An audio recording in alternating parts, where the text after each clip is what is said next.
दबाव है, आप लोगों से क्षमा चाहते हैं। आप लोग जाइए। पुलिस ये भी नहीं चाहती कि हम प्रेस तक अपनी बात पहुंचा सके। हाथ पैर बांध के रख दिए हैं। बिल्कुल उत्तर प्रदेश में बल्कि पूरे देश में इस वक्त जंगल राज की सी स्थिति है। मेरे मीडिया प्रभारी के घर पे नोटिस चस्पा कर दिया गया क्योंकि मैंने आप लोगों को इत्तला देने के लिए उनसे कहा था। तो अब आप जान रहे कि भाई मीडिया प्रभारी को किस बात का नोटिस दिया गया है। सरेदस्त मेरा इतना कहना है कि जो हालात उत्तर प्रदेश के हैं वो किसी से छुपे नहीं हैं और हर बाशऊर आदमी इस बात को महसूस करता है कि ये सब जो कुछ भी हो रहा है ये जुल्म है और जुल्म की इंतहा है। मैं किसी ख़ास की हिमायत या मुखालफत नहीं करना चाहता। मैं सिर्फ इतना कहना चाहता हूँ कि विकास दुबे से लेकर आज तक जितने इनकाउंटर हुए हैं उन सबके दोषी अगर कोई है तो सिर्फ एक आदमी है। उस आदमी को 120B का मुल्जिम तो ज़रूर बनाया जाना चाहिए। जो कहता है कि मिट्टी में मिला देंगे और मिट्टी में मिला देता है, तो उस साजिश में वो बराबर का शरीक है। सिर्फ अरुण को या लवलेश को गिरफ्तार करने से काम नहीं चलेगा, उनके खिलाफ इंक्वायरी बैठाने से काम नहीं चलेगा। इंक्वायरी उनके खिलाफ भी होनी चाहिए जो इस साजिश में मुलव्विस हैं। और मेरा मानना यह है कि पुलिस और गुंडे जराइम पेशा तमाम लोगों में एक गठबंधन बन गया है और इनकी सरपरस्ती हुकूमत कर रही है। ये गठबंधन अगर नहीं टूटा तो देश में हालात बद से बदतर हो जाएंगे और हम चाहते हैं कि किसी भी सूरत में हमारे प्रदेश, हमारे देश के हालात ख़राब ना हो, अमन व अमान बरकरार रहे, हिंदू मुस्लिम एकता बरकरार रहे। इसके लिए हम कोशा हैं और इस कोशिश में पुलिस भी हमारा इसलिए साथ नहीं दे रही है क्योंकि पुलिस बराबर की उन तमाम जराइम में शरीक है। ये जो हादसा हुआ है,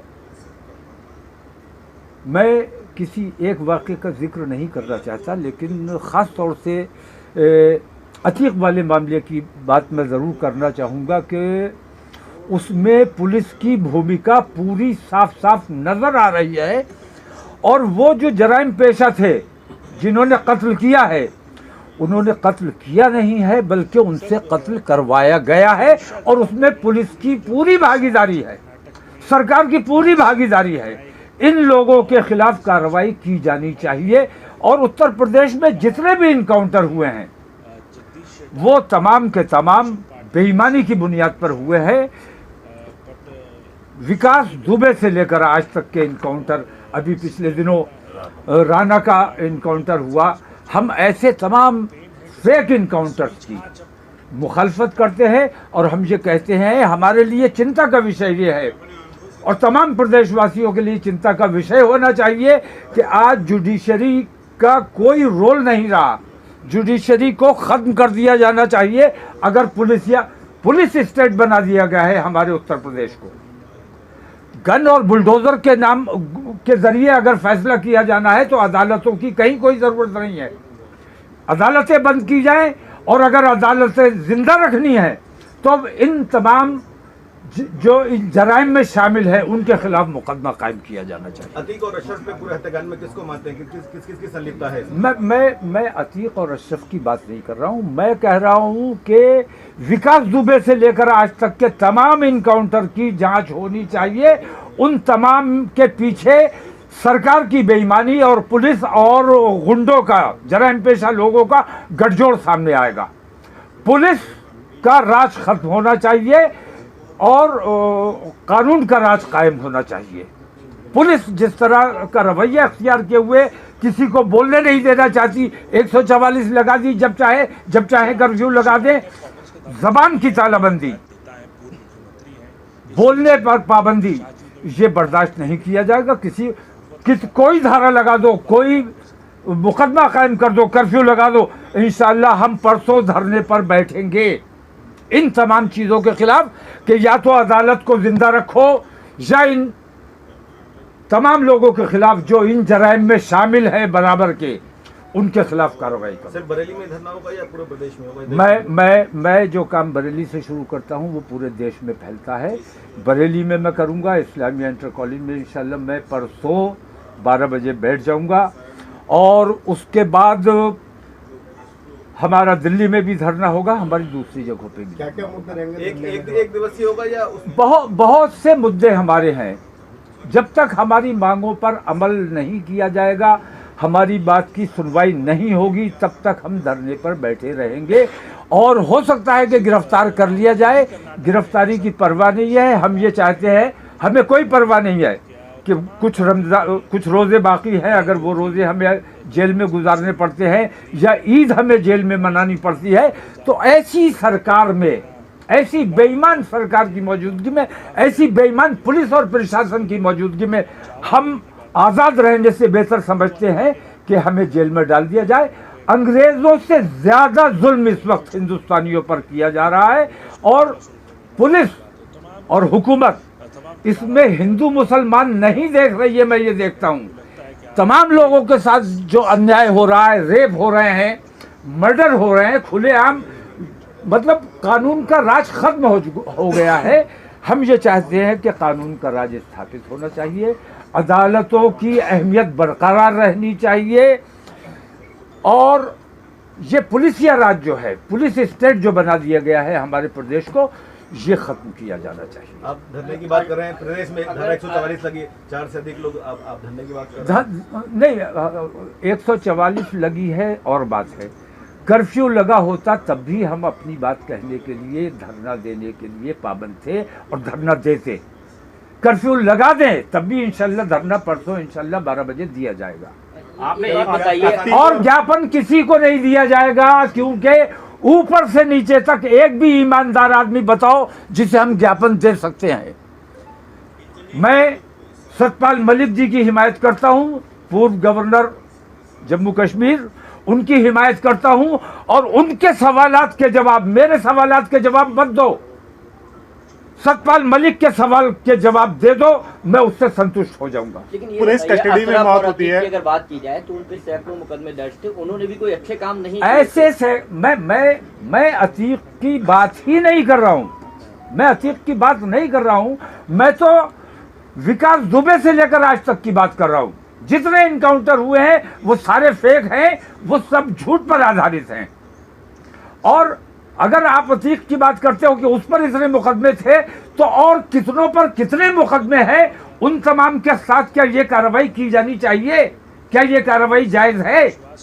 जो करवाया गया वो ठीक है?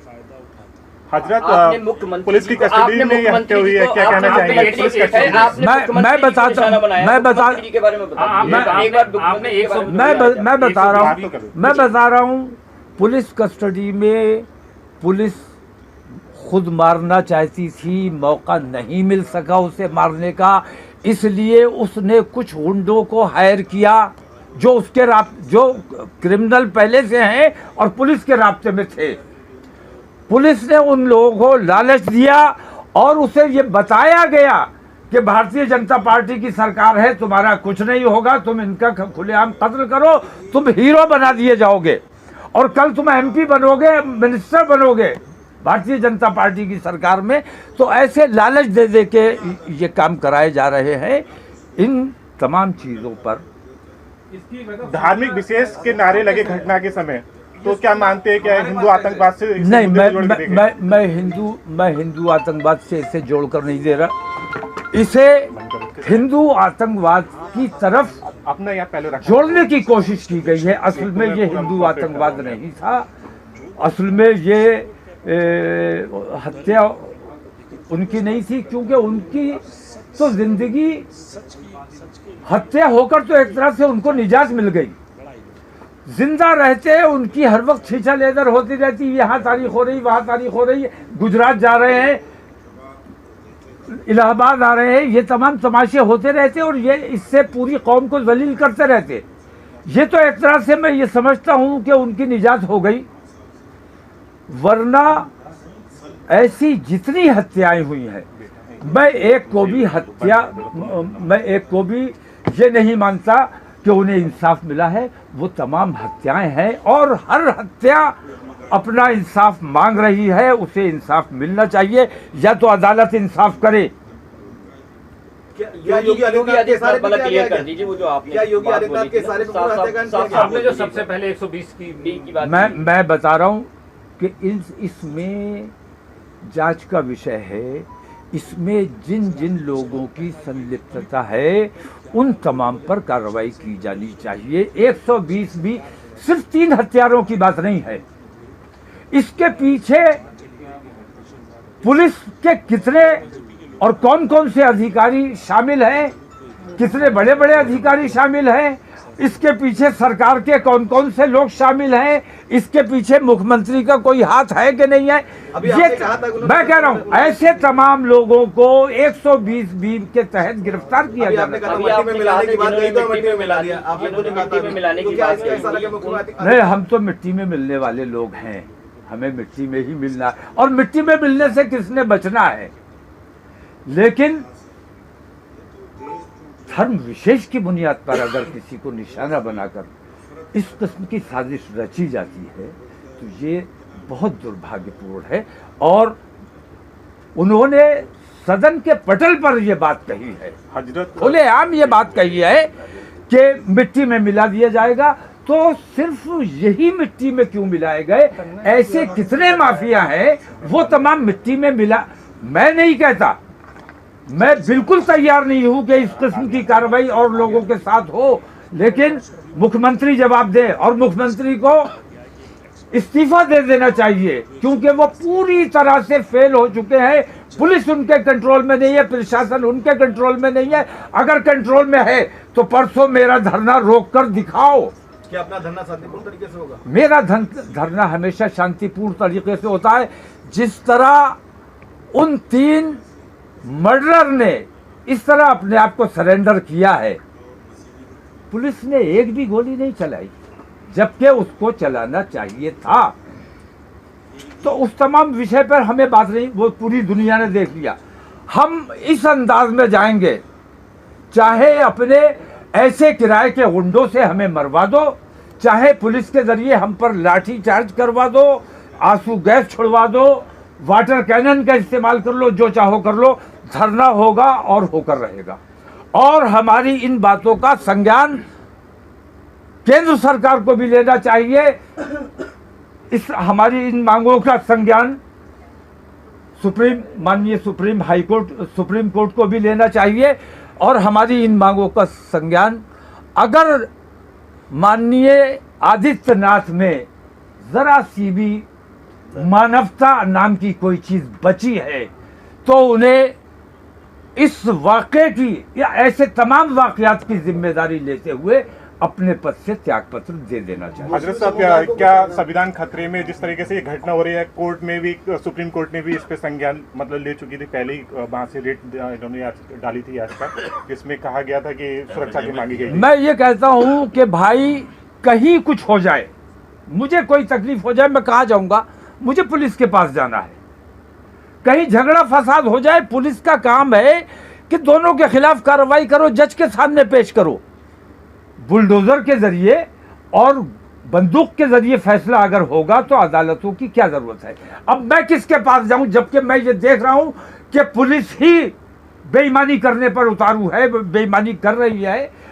तो अब सही वक्त है ये कि हिंदुस्तान के लोकतंत्र में यकीन रखने वाले लोग, हिंदुस्तान के आईन में यकीन रखने वाले लोग, उन तमाम लोगों को मुत्तहिद होकर, जैसे अंग्रेजों के खिलाफ असहयोग आंदोलन चलाया गया था, ऐसे ही इस हुकूमत के खिलाफ, पुलिस के खिलाफ, प्रशासन के खिलाफ असहयोग आंदोलन शुरू किया जाना चाहिए। क्या क्या मांगे होंगी आपकी धरने को लेकर? मैं मांगे उसी वक्त बताऊंगा। और हमारी मांग पुलवामा भी होगी, क्योंकि आम हिंदू की जानकारी में ये बात आना चाहिए कि वो किन बहकावों में आकर अपने देश के साथ गद्दारी कर रहे हैं। मैं समझता हूं कि उनको बहकाकर उनका गलत इस्तेमाल किया जा रहा है और देश को नुकसान पहुंचाने का आम आदमी काम कर रहा है, सिर्फ हिंदू मुस्लिम की बुनियाद पर। मैं पूछता हूं, हाथ जोड़कर पूछता हूं, आम हिंदू से पूछता हूं, मेरी खता क्या है? मुझे मेरी खता बताओ। क्या मुसलमान होना मेरी खता है? मैं कभी आपके धर्म पर कोई उंगली नहीं उठाता हूं। मुझसे आपको क्या तकलीफ है? मैंने आपको क्या तकलीफ पहुंचाई है? किस वजह से मुझसे इतनी नफरत की जाती है कि मुझसे कारोबार करने को तैयार नहीं, मेरे साथ बैठने को तैयार नहीं, मुझसे दोस्ती करने को तैयार नहीं? मैंने ऐसी क्या खता कर दी है? मैं अपने हिंदू भाइयों से हाथ जोड़कर दरख्वास्त करता हूं कि अपने दिल पर हाथ रखकर सोचो कि मुसलमानों ने तुम्हारे साथ ऐसा कौन सा बुरा काम किया है जिसकी वजह से मुसलमानों से इस कदर नफरत है। कुछ मुस्लिम समुदाय के बातचीत चल रही है इस तरह के हालात के बाद, उनके लिए कोई पैगाम देना चाहते हैं अमन और शांति को लेकर? अमन और शांति के साथ ही हमारा हर प्रोग्राम